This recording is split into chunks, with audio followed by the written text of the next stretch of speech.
Estados Unidos fora da Unesco. Vocês veem aqui à tarde abaixo de mim, Estados Unidos anunciam saída da Unesco. O que acontece é o seguinte: essa é uma organização das Nações Unidas e faz parte de um panorama mais amplo de outras saídas dos Estados Unidos de organismos internacionais.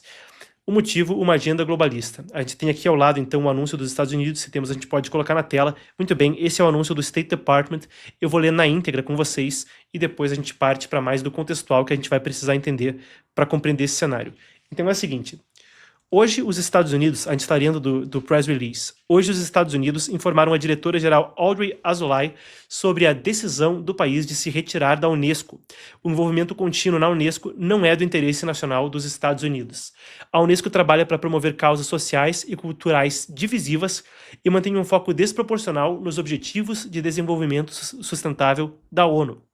Uma agenda globalista e ideológica para o desenvolvimento internacional em desacordo com nossa política externa America First, América em primeiro lugar.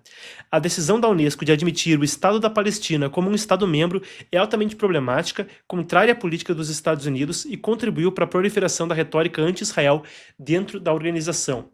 A participação contínua dos Estados Unidos da América em organizações internacionais se concentrará no avanço dos interesses americanos com clareza e convicção.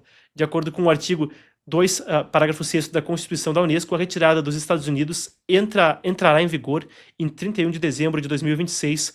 Os Estados Unidos permanecerão membros plenos da Unesco até ali.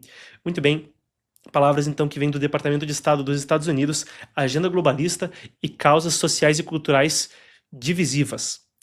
A gente vai agora para um panorama mais amplo e tenta entender isso à luz de atitudes anteriores do governo americano. Se temos aqui, a gente pode colocar na tela, eu pedi que a produção separasse as saídas dos Estados Unidos da OMS e a saída dos Estados Unidos da UNRWA. E aí a gente tem a saída, então, dos Estados Unidos da Organização Mundial da Saúde, coisa que foi tentada lá atrás no primeiro governo Trump, quando o governo alegava naquela ocasião que a OMS não conseguiu demonstrar independência da China, enquanto recebia a maior parte dos seus fundos dos Estados Unidos. Antes da coisa entrar em efeito, Trump perde aquela eleição em 2020, uma eleição, claro, controversa. Trump perde a eleição em 2020. Biden cancela a saída. Como ela demorava um ano para entrar em efeito, os Estados Unidos seguem então na OMS. Depois, mais cedo, ainda no mandato do governo Biden, ia falar que era mais cedo esse ano, mas tem uma nuance aí. Ainda quando a gente falava do governo Biden, teve uma saída da UNRWA, é a agência de auxílio humanitário da ONU que lida então com a questão palestina. Essa agência, pasmem, o Wall Street Journal primeiro trouxe a reportagem e depois se confirmou, tinha funcionários que estiveram diretamente envolvidos no massacre de 7 de outubro. Primeiro o governo Biden fez um congelamento do financiamento dos Estados Unidos para a UNRWA, que então expiraria em março desse ano. Em fevereiro, o governo Trump, por ordem executiva, disse que o congelamento estava então estendido aí permanentemente ou até segunda ordem.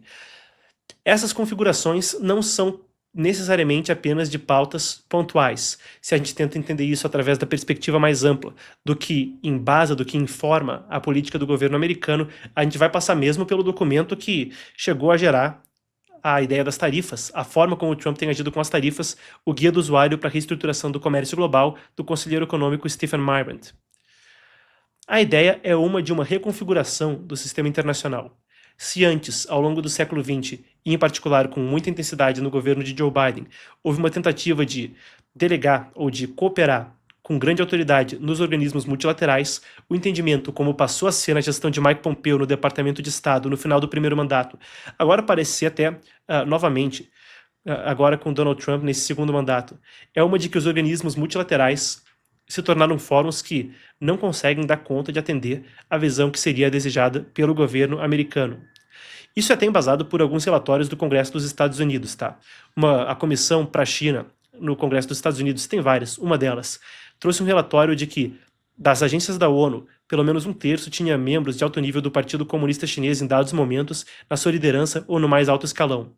A questão da disputa geopolítica com a China permeou a OMS, como a gente falou. E agora parece ser uma situação na qual os Estados Unidos recobram as ferramentas para lidar com o que percebem ser a forma como o mundo deveria se comportar. A gente vê isso mesmo no Brasil. A questão da investigação na seção 301 da Lei Comercial de 1974 foi preferível ao invés de alguma coisa passando pela OMC.